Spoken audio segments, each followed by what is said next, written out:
My girlfriend of 4 years had a one-night stand. We broke up, but I can't stop thinking about her. A little backstory on the two of us. We were great friends in high school and depended on each other to blow off steam and simply offload our troubles on each other during our senior year. We attended to different institutions, but I ended up transferring to hers, which is when we began dating. We've been living together for 3 years and get along beautifully. We go on dates on a regular basis, go on vacations together, and depend on each other for help with all of our difficulties. She's been wanting to marry for a year or two, but I've urged her to wait until she graduates from graduate school next year. I dropped out of college and now have a secure career that allows me to support both of us financially. She helps with meals and groceries on occasion, but she mostly works to save money in case we need it in an emergency. My work requires a lot of time. I work on call at various hours of the day, and I may be gone for a few days at a time, but we always text or contact each other when we're away. When I'm gone, she'll go out with her pals and have a few drinks. I don't mind since I entirely trusted her. She's never showed signals of infidelity and had a buddy who cheated on one of her previous girlfriends, so she avoided him. She despises cheaters in movies and on television. So I arrived at work at 11 p.m. on Friday, and she was just getting ready to go out with her buddies. We kissed each other, said our I love yous, and went about our business. I had a wobbly feeling the whole night, so about 3 a.m., I texted her saying I loved her and hoped she had a wonderful night. Obviously, there was no answer, but that is not unusual. When she wakes up in the morning, she generally texts. I left work at 11 a.m. and arrived home about 12 p.m. She drove up just behind me as I was coming in. When she came out, she was dressed in the same clothing she had worn the night before and looked a shambles. She timidly kissed me on the cheek as we headed inside.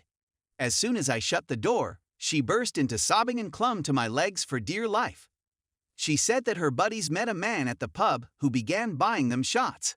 According to her, he was stroking her shoulders and paying close attention to her. He spotted her text and snatched her phone, asking her to ignore it and have fun. This irritated me to no extent, but I remained silent and let her recount her story. She said she had a sexual encounter with him and that he took her vehicle back to his house where they had a sexual encounter. After what felt like 10 minutes of silence, I began putting my work bags away and got ready for a shower. I was emotionally numb, and I had no feelings for her at the time. In my thoughts, I was terrified since my body went into autopilot mode and simply began conducting my typical daily routine. She followed me about like a puppy dog, wanting to know whether I was going to say something. When I asked her whether she loved it, she was stunned and wondered if I really cared about what had occurred. I informed her, "What difference does it make to me what you do? You're a single lady, so do anything you want." I was unfazed when she began weeping and crying uncontrollably. I was finished. I told her I was going to take a shower and that she needed to go when I finished. She attempted to stop me from going to the restroom and urged me to speak to her, but I refused. When I went out, she was gone. I didn't hear from her on Saturday, but I did hear from her mother, who apologized to me. She had told her mother everything that had occurred, and she had seemingly hung up on her own daughter. She tried phoning me over 20 times on Saturday, but I was still emotionally unavailable. I thought I'd finished this forcefully, utterly over her. Yet here I am now, thinking only of her, missing her and yearning for her. I needed to hear her voice, so I phoned her, and we both sobbed on the phone. I want to take her back while knowing I shouldn't. It's just now that it's beginning to chew me apart on the inside, and it stinks. I'm not sure what happened to the strong person I used to be, but I'm a mess now. What exactly am I expected to do here? Attempt to communicate with her? Can you try rekindling this thing? I've always stated I'd never forgive a cheater, and she's always despised cheaters. I loathe her every time I think about it, but then I start craving for her. I'm just perplexed right now. I also have 224 SMS to read. She, her friends, her mother, my brother, and one of my closest friends have been trying to call me all night, certain that I've done something terrible.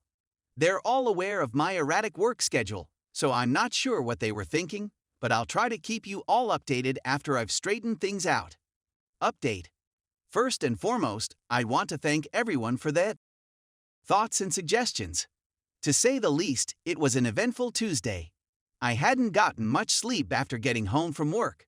So I chose to read your responses and think about what I wanted to do before starting on the text messages. Second, the messages did not come from my family.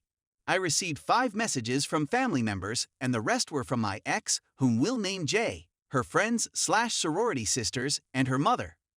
My supervisor also texted me a few times to let me know that my family was asking whether I was at work, and AT&T texted me a few times to let me know that I had exceeded my data plan, but the most of the messages were from J.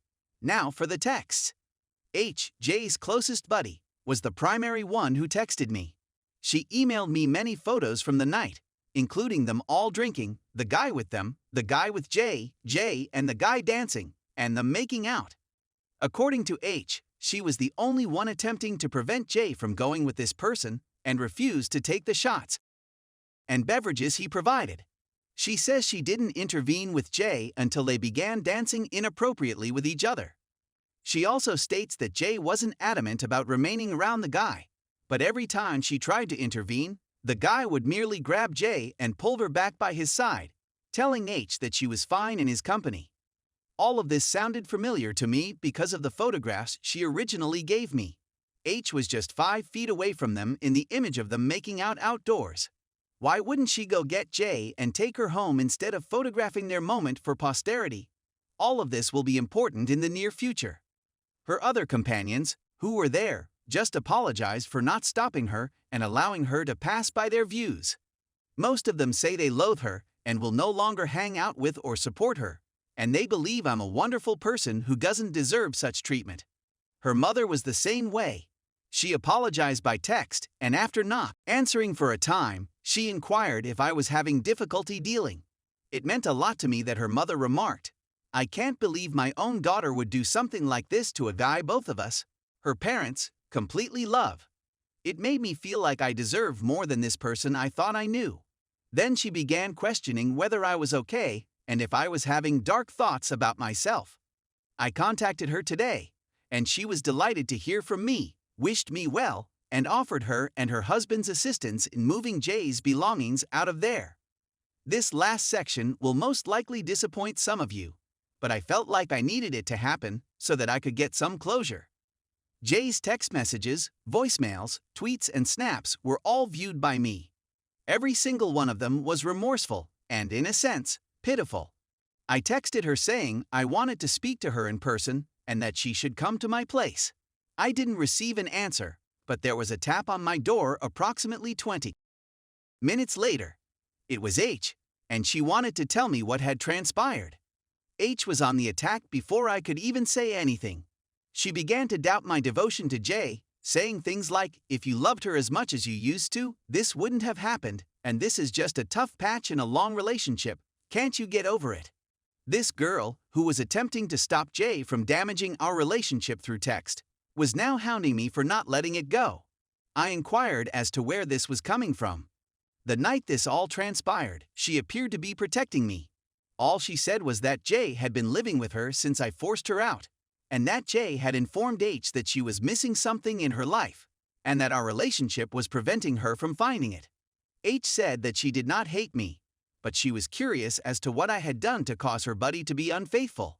She expressed her displeasure with J's behavior. When I questioned her how she got a photo of them kissing but couldn't stop them, she stated she wanted me to have evidence, and that she attempted to stop them once she had that proof. This perplexed the hell out of me. I wasn't sure whether I could trust H, but I thanked her for coming to me and told her I'd get back to her. J finally texted back saying she was on the way over. This was around 6 tonight. When she got here, she came in, sat down, looked at me, and immediately started crying. I told her to stop, no more crying, J, I mean it. She finally settled down and I asked her to talk to me seriously, no crying, no apologizing, no worrying about my emotions, no worrying about our relationship. I asked her to just tell me what happened and why she let it happen. Don't tell me what she thinks I want to hear. Tell me what she was thinking throughout the night. She said she was too drunk to stop herself from her inner thoughts. She found the guy to be incredibly attractive and him paying her the most attention compared to all of her other friends made him that much more attractive. She said she wasn't planning on doing anything with him, but the more physical he got with her, the more she let herself go. She didn't think of our relationship, her friends, or anyone else in the bar. She said she was lost in this little drunken moment where she was in the spotlight. He asked her if she needed someone to drive her car, and she said yes. He asked her if she needed a place to stay, and she said yes. At this point, tears start flowing down her face again. She had with him and immediately left, drove around for hours, and finally came home. She said she contemplated not telling me, had ultimately decided not to tell me about it. She said it was going to be her last romantic dream away from reality, but when she pulled in the driveway and saw me getting out of the car, she couldn't hold it in anymore. I asked her what she hated about our relationship, and she claimed nothing. She loved everything about us and me. She never wanted to hurt me or lose me, but she had been wrapped up in this thought of college flings before finally settling down. We started dating a sophomore year and things just took off for us. She never got to have that sorority college girl experience where she makes mistakes and meets new people that make her their priority for the night. She said that she never acted on these thoughts before because she loved me, but there was something about this guy the other night, plus the drinks, that made her drift off into her dream world and let it all happen. She asked me if I had anything to say, and I told her no. She asked me if now that she got that all off her chest, did it make me feel any better, and I said no. She tried to hug me, but I pulled away. My emptiness was back again, but I stayed and listened to her. She asked if she could stay in my life if there was anything in the world that she could do to prove that she hates herself for what she did, and she wished she never did it, but I told her no. I told her that I wasn't angry. For the most part, I understood where she was coming from. We never had the college life of partying and sleeping around because we had each other. Sure, we went out and drank, but at the end of the night, we always came home to each other. She asked if she could ever earn my trust back, whereas we could start building towards a new us. This actually made me mad. Is a new us. She ruined any shred of the us that there was, but I told her that I couldn't come to a decision and that I wouldn't be in contact with her for a long time, if at all. She grabbed some more clothes and tried to kiss me as she left, but I turned away and walked to my room. I feel a whole lot better knowing that she told me what was going on with her mind that night. Knowing that it wasn't a relationship problem, so to speak, but a self-conflict with herself on what she wanted. I don't hate her. As a matter of fact, I still love her and the fact she was so honest about what happened. I just don't have a single piece of trust left for her and don't think I ever will.